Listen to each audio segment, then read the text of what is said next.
बहुत बार हमारे मन में ये बैठा दिया जाता है कि यूपीएससी की तैयारी हम करेंगे तो सिर्फ और सिर्फ खाली बैठ के डेडिकेटेड एक कमरे में बंद होके 16-17 घंटे पढ़ के ही हम यूपीएससी क्लियर कर सकते हैं। लेकिन ये एक मिथ है जिसको कि प्रोपोगेट किया जाता है बच्चों को एक इस माइंडसेट में लेकर आने के लिए कि यूपीएससी बहुत मुश्किल है और इसको किसी और तरीके से किया नहीं जा सकता। लेकिन सच ये है कि लोग जॉब करते हुए भी यूपीएससी क्लियर करते हैं, डिग्रीज करते हुए भी यूपीएससी क्लियर करते हैं। So we have to understand that हम कितना रिस्क लें अपनी इस पूरी प्रोसेस के लिए। So leverage the risk. Of course 99.9% भी अगर चांसेस हैं आपके एग्जाम क्लियर करने की, लेकिन क्या कोई 100% कर सकता है इसको? दिस मीन्स चाहे 1% हो, चाहे 0.1% हो, चाहे 0.001% हो, देयर इज अ चांस कि हम कहीं ना कहीं एक रिस्क है। अगर आपका बच्चा डिग्री के साथ साथ ही यूपीएससी कर ले, क्या ये ज्यादा अच्छा नहीं है? पहला फायदा, रिश्तेदारों को बताना ही नहीं कि आप यूपीएससी दे रहे हो। उनको कहो कि लड़का तो एमबीए कर रहा है या लड़की तो एमए कर रही है या फिर वो पोस्ट ग्रेजुएशन जो भी है वो कर रहे हैं। दूसरा, आपके मन में संतुष्टि है कि मैं खाली बैठ के सिर्फ और सिर्फ कॉम्पिटिटिव एग्जाम की तैयारी नहीं कर रहा हूं या कर रही हूं, बल्कि साथ में एक डिग्री भी परस्यू कर रहे हैं। थर्ड, आपके आगे की एम्प्लॉयमेंट अपॉर्चुनिटीज बहुत बेहतर हो जाती हैं क्योंकि आपको ये टेंशन नहीं है कि आप अपने गैप ईयर्स कैसे एक्सप्लेन करोगे, कभी बाय एनी चांस आपको कहीं पे जरूरत पड़े। फोर्थ, सर्विसेज में रहने के दौरान भी आपको फायदा है क्योंकि बहुत सारी डेप्यूटेशंस के अंदर रिक्वायरमेंट होती है पोस्ट ग्रेजुएशन की या किसी और डिग्री की। तो अगर ऐसी कोई डेप्यूटेशन के लिए आप अप्लाई करते हैं तो आपको फायदा मिलेगा। फिफ्थ, दिमाग में शांति रहेगी, कोई टेंशन नहीं, क्योंकि कहीं ना कहीं आप बहुत सिक्योर हैं अपने फ्यूचर को लेके दोनों ही तरफ से।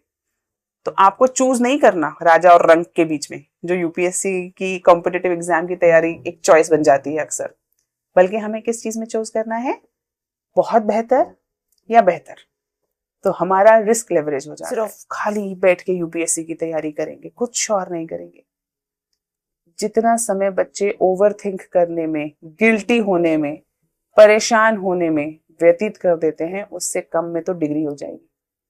सो बी वाइज, विजडम से काम लीजिए। बहुत सारे बच्चों ने तो फुल टाइम जॉब करके किया है या फुल टाइम डिग्रीज करके भी किया है, but this is not it. ये तो ऑनलाइन डिग्रीज हैं, इसमें तो बहुत ज्यादा टेंशन भी नहीं है। So be wise, choose a career where you leverage your risk. UPSC is a good exam, but only thing that is a little troublesome is the risk.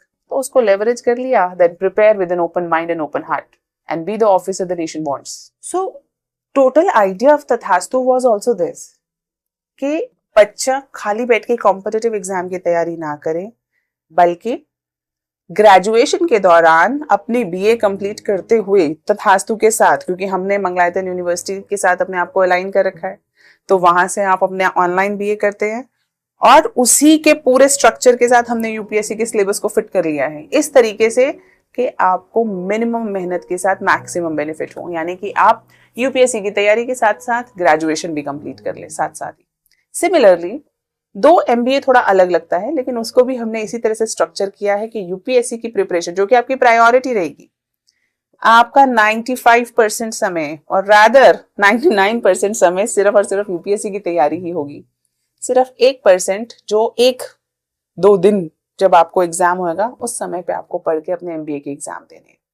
It has to be a kind of a risk leverage. और हमें लगता है कि हम पूरा दिन पढ़ते हैं। यूपीएससी की तैयारी करने वाले यहाँ के जितने एस्पिरेंट्स हैं, किसी से भी पूछिए, बहुत सारा समय लोग बातों में यूट्यूब पे व्यतीत कर देते हैं। जैसे आपको लग रहा है आप यूपीएससी की तैयारी कर रहे हैं ना, आज ही अपना फोन खोलो, स्क्रीन टाइम देखो और देखो आप कितना समय फोन पे बिता रहे हो। अगर आप 1 घंटे से ऊपर फोन पे बिता रहे हो, यानी कि आप अपना समय वेस्ट कर रहे हो। So utilise your time nicely and leverage your risk.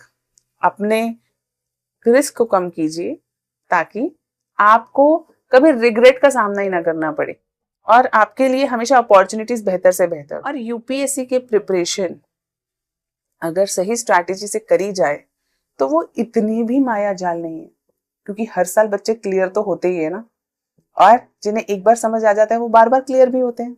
तो यानी माया जाल तो नहीं है, जस्ट हमें समझ आना चाहिए कि उसके लिए प्रिपेयर कैसे करना है। और इसके लिए है ना, पास्ट ईयर्स के अचीवर्स हैं, टॉपर्स हैं, टीचर्स हैं, so they are there to help you.